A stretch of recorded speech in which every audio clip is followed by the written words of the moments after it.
cerita para nabi, cerita para rasul, termasuk cerita orang-orang yang jahil, jahat, jahanam. Untuk apa itu semua? Nusabbitu bihi fuadak, untuk mengokohkan iman kita supaya iman kita jangan lemah. Ya. Nusabbitu bihi fuadak wa ja'aka fi hazihil haq, dan juga mendatangkan kebenaran setelah meninggal semuanya itu. Orang-orang mengadakan penelitian, ternyata Al-Quran benar. Bapak Ibu, baik, tabat tiada abi lahabin wa tab, celakalah kedua tangan Abu Lahab. Abu Lahab ini seharusnya yang menyayangi Nabi, seharusnya membela dakwah Nabi, tapi dialah orang yang selalu menghalang-halangi dakwah Nabi. Ya, maka itu celaka. Tabatnya ada abi lahabin wa tab, wa aghna anhu maluhu wa ma kasab. Hartanya dan usahanya semuanya tidak berguna, karena Abu Lahab inilah selalu mengupah orang untuk menghalang-halangi dakwah Nabi, bahkan sampai mengupah orang untuk membunuh Nabi Muhammad. Maka itu ma'aghna anhu maluhu wa ma kasab, sayasla naran zata lahab, maka kelak dia akan dimasukkan ke dalam neraka jahanam disebabkan dari perilaku dan perbuatannya yang jahil dan jahat. Kemudian setelah itu wa imra'atuhu hammalatal hatab, dan juga termasuk istrinya yang selalu menyebar fitnah. Istrinya siapa namanya, Bu? Istri Abu Lahab, Ummu Jamil. Nah, kalau lihat namanya indah sekali. Ummu itu ibu, Jamil itu cantik. Ummu Jamil cantik, tapi tidak secantik perangainya. Istri Abu Lahab inilah yang membantu suaminya Abu Lahab menyebarkan fitnah, dan dia bertetangga dengan Rasulullah. Setiap hari jalan Rasulullah menuju masjid selalu ditaburi dengan duri dan kotoran. Itu pekerjaan dari Ummu Jamil sebagai seorang istri. Ya. Wa imra'atuhu hammalatal hatab fi jildiha hablum min masad. Maka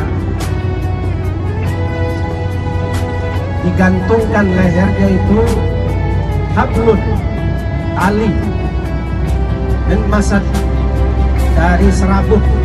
Artinya apa? Perbuatannya itulah yang akan menggantung dirinya dan mencelakai dirinya.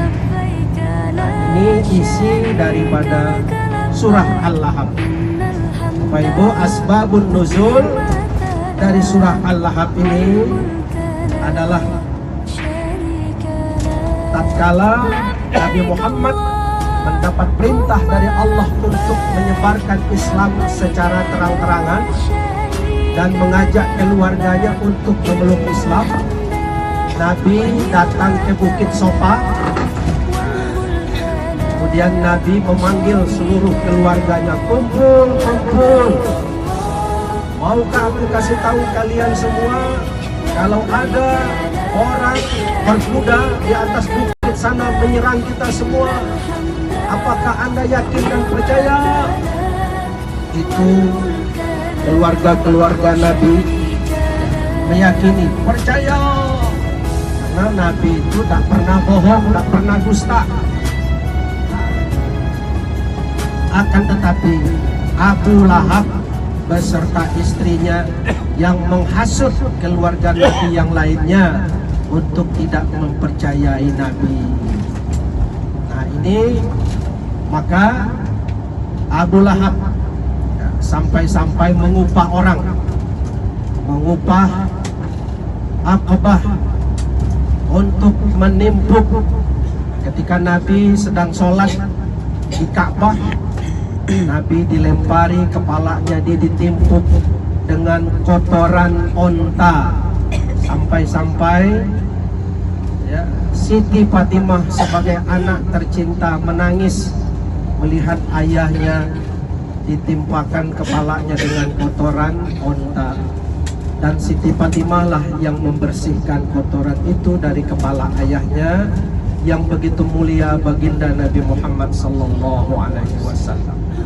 Bapak Ibu yang perlu digarisbawahi dari kisah ini, lemah lembutnya seorang Nabi, walaupun disakiti bagaimanapun, kesabaran yang begitu kuat. Itulah Nabi yang kita cintai, yang selalu kita sebut-sebut namanya, adalah orang yang mulia, orang yang selalu memperjuangkan keislaman kita. Dialah selalu memperjuangkan nasib kita di hadapan Allah, di pengadilan Allah. Baginda Nabi Muhammad sallallahu alaihi wasallam.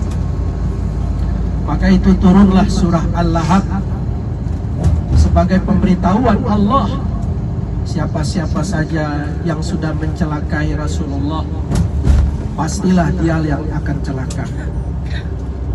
Maka akhir dari kisah ini, celakanya Abu Lahab dengan mati yang sangat mengganaskan. Dia mati satu penyakit semacam cacar yang membuat seluruh anggota badannya membusuk. Itulah balasan dari Allah Subhanahu wa taala. Tetapi bukan Nabi yang membalas.